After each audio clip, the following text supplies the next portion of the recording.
Hello coders, welcome back to the tools pack. पिछली video में हमने देखा था कि सकीला ईआर डायग्राम का स्ट्रक्चर क्या है, प्राइमरी और फॉरेन कीज कैसे काम करता है, जॉइन का बेसिक यूज कैसे होता है। अगर आपने वो वीडियोस नहीं देखी है तो पहले उन्हें जाके चेकआउट करो, लिंक आपको ऊपर नजर आ रहा है। आज हम बड़ा स्टेप आगे लेने वाले हैं। आज हम एक्चुअली डेटाबेस टेबल के बीच के रियल वर्ल्ड रिलेशनशिप जैसे one to many to one और मेनी टू मेनी को क्रिटिकली एनालाइज करेंगे और उन्हें कोड के जरिए प्रैक्टिकली सॉल्व करेंगे। सो वीडियो को लास्ट तक जरूर देखिएगा ताकि आपको नेक्स्ट वीडियो में आने वाले कॉन्सेप्ट्स अच्छे से समझ में आ जाए, क्योंकि टूल्स पैक में एसक्यूएल सीरीज का हर एक वीडियो आपस में कनेक्टेड है। तो आई होप आप अगर यहाँ तक पहुंचे होंगे तो आपने पिछली वीडियोस को जरूर देखा होगा। अगर आपने मिस कर दिया है तो डोंट वरी, प्लेलिस्ट का लिंक मैंने डिस्क्रिप्शन बॉक्स में मेंशन किया है, आप उसको सेव कर लीजिए ताकि आपका फ्लो ब्रेक ना हो और आप उसको एनालाइज कर सके। जो लोग टूल्स पैक एकेडमी में नए हैं तो जल्दी से टूल्स पैक एकेडमी को सब्सक्राइब कर लीजिए। आइए बढ़ते हैं वीडियो की तरफ। Here is the objective. So in the part 1 we are going to understand about the relationships in detail. So कितने तरह के relationships होते हैं और वो relationships हमारे real world यानी सकीला database में किस तरीके से दिखाई देते हैं, कैसे हम identify कर सकते हैं, वो चीजें हम समझेंगे। पार्ट 2 में हम on the basis of various relationship हम कोडिंग के थ्रू कैसे इंफॉर्मेशन को रिट्रीव कर सकते हैं फ्रॉम द सकीला डेटाबेस, हम वो समझेंगे in the part 2। And part 3 is all about the next video में हम क्या कवर करने वाले हैं, right? Okay, so I hope everybody has understood the objectives. Let's move to the next slide. So this is the ER diagram of Sakila database. यहाँ पे आप देख सकते हैं कि काफी टेबल्स जो है आपस में कनेक्टेड है, ये कुछ रिलेशनशिप को बता रही हैं। अभी कौन सी टेबल किसके साथ कनेक्टेड है, किस तरह का रिलेशनशिप बता रही है, जब हम आगे बढ़ेंगे तो आपको समझ में आएगा कि एक्टर टेबल कैसे फिल्म एक्टर के साथ कनेक्टेड है और किस तरह का रिलेशनशिप बना रहे हैं। तो अगर अभी भी आपको नहीं पता है कि ER डायग्राम को कैसे क्रिएट करना है, so please check out the link which is visible on the screen. Okay, so let's move to the next slide. क्या आपको पता है कि ईआर डायग्राम में भी रिलेशनशिप को रिप्रेजेंट करने के लिए डिफरेंट तरह के नोटेशंस होते हैं?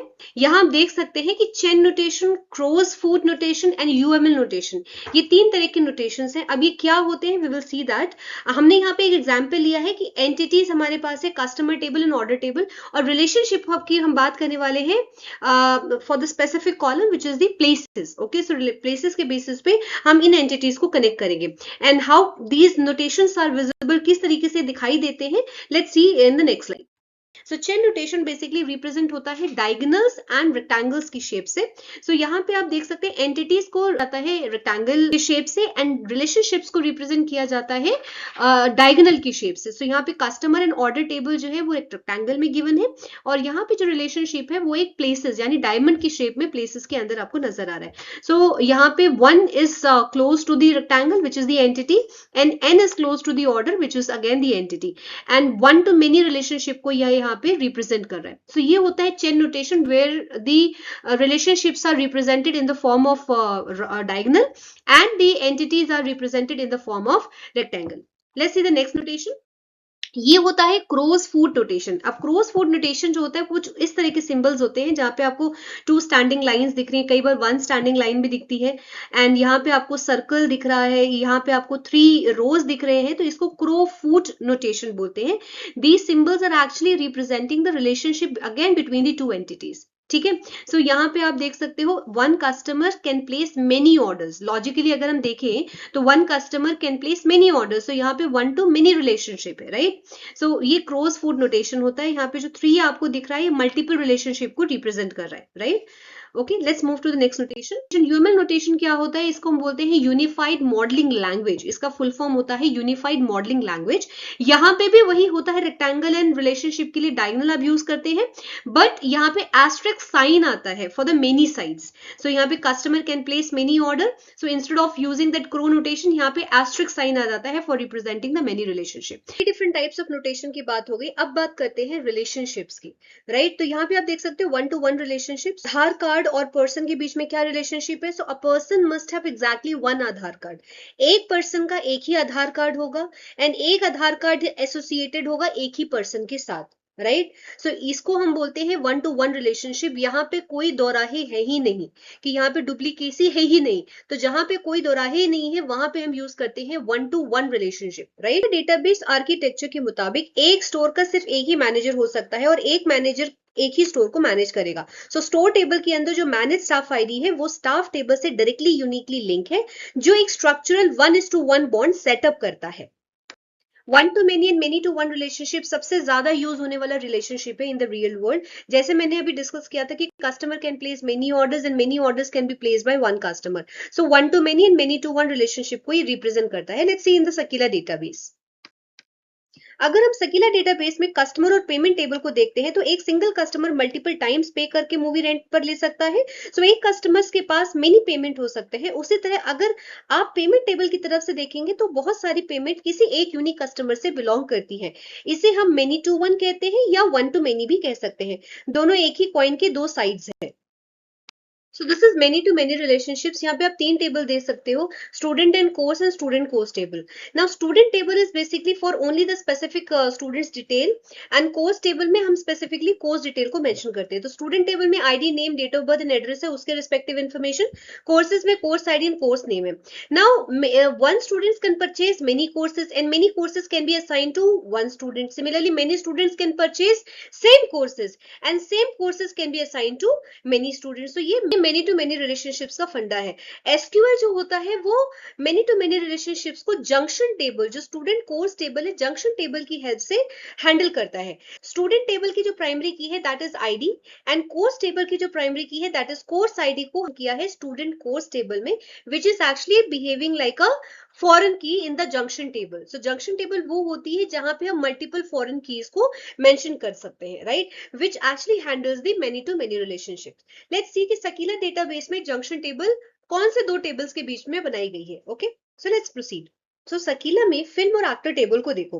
एक फिल्म में बहुत सारे एक्टर्स काम कर सकते हैं और एक एक्टर बहुत सारी फिल्म्स में काम कर सकता है। Direct many to many relationships को डेटाबेस हैंडल नहीं कर पाता, इसलिए बीच में आती है जंक्शन टेबल। ये ब्रिज टेबल का काम करता है, जैसे अभी हमने डिस्कस किया था, जिसे यहाँ फिल्म एक्टर कहा गया है। ये क्रॉस रेफरेंसेस टेबल्स हमारे कॉम्प्लेक्स डेटा रिलेशनशिप्स को स्मूथ बनाती है। Now it is the time for the coding. So let's move to the MySQL workbench. So as we have already discussed that there is a one-to-many relationship between customer to the payment table. Now it's time to validate that. अब हमें check करना है कि एक customer ने कितनी payments बनाई है। सो सकीला डेटाबेस को रन कर लेते हैं और यहाँ पे चेक करते हैं कि कस्टमर और पेमेंट टेबल कहाँ है। So customer table is here, okay, and payment table. Yeah, so in this customer table, let's open the column. So there are a lot of columns here. Let's see which all columns are required. So let's type the query first. So let's write the select here and take one by one all the tables. So from customer and provide the alias. Now which table we have to join for this? So we have the payment table, right? So write the alias on the basis of the common column, which is the customer ID. So c dot customer ID is equals to p dot customer ID, right? Because customer ID is a common column here. So p dot customer ID, right? And we have to mention the column name also. So let's specify that which all columns are required. So customer ID, and because हम use करें inner join, so हमको specific columns mention करने पड़ेंगे, क्योंकि asterisk तो हम natural join में ही use कर सकते हैं, right? So इसलिए one by one we have to mention this, and क्योंकि हमने table को alias दे दिया है, इसलिए हम लोगों को column से पहले भी alias को mention करना पड़ेगा, right? And हमें total payment चाहिए, so obviously count function हम use करेंगे for the payment ID column, because payment ID has a primary key. There is no duplicacy here, so we will use the payment ID here. Okay, so mention the alias everywhere. So yeah, so now how many payments and from the single. So group by we have to use, because customer wise we have to check the number of payments. So group by c dot customer ID, and the payment we want in the descending order. So highest payment हम number of count देख सकते हैं किस customers ने दिया है, तो इस वजह से we will mention the order by and the descending, right? So just run this and we can see here कि customer ID wise first name, last name and number of payments mention it. Now the next requirement is many to many relationship between film to actor table. So हमें find out करना है सभी actors की सारी films and सभी films जिसमें सारे actors associated है. So let's write the query, select from and take all those tables which are required. So एक ideal structure तैयार कर लेते हैं, select from join group by करके, from film table join film actor table, and क्योंकि हमें actor wise चाहिए, so we will mention the actor table here in the group by, right? So mention one by one. Now another table also we have to join, because this is the actor table. So three tables are there, and write down the on clause, the common column for all the tables which we have specified, right? So actor के साथ actor table आ जाएगा and film ID we have mention. Let's see the common column. या actor ID, a dot actor id is equals to then actor id for the film actor table, right? And group by here. So now let's write down all the columns which are required to title, and we have to use all the movie wise and all the actor wise details. So combine कर देंगे हम with the help of the function group by. Okay, so mention that group by concat. This is the function that we use when we have many to many relationship for combining the names in one row, right? So group by concat. Concat हम use करें क्योंकि first name last name एक साथ चाहिए. Group by concat इसलिए use करें क्योंकि सारे नेम्स हमें एक ही रो में चाहिए with respect to the movie names, right? तो इसलिए हम ग्रुप बाय कॉन्कैट यूज करें. सो यहाँ पे मेंशन कर देंगे title and this movie title will be the group by, right? So title wise सारे एक्टर्स का नाम आ जाएगा. Result of this query. So यहाँ पे सारे ही नेम्स जो है वो डुप्लीकेट हो रहे हैं, ठीक है? सो प्रॉब्लम डुप्लीकेसी की क्या है कि जो हमने नाम कनेक्ट किए हैं यूजिंग द ऑन क्लॉज, जो कॉलम कनेक्ट किया है वहां पे इशू है. Let's see that what is the issue there. So wrong alias use किया था, एफओ यूज करना है हमें. Now see that, run it and check it. So यहाँ पे आप देख सकते हो now we are able to display the different names for every movie title.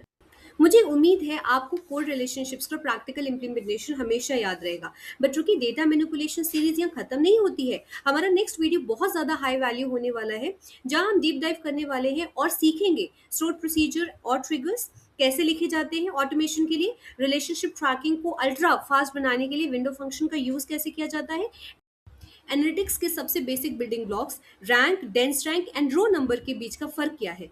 तो अगर अभी तक आपने टूल्स पैक को सब्सक्राइब नहीं किया है तो अभी आप सब्सक्राइब कर दीजिए ताकि आप आने वाले पावरफुल मॉड्यूल मिस ना करें. So thank you so much. See you in the next class.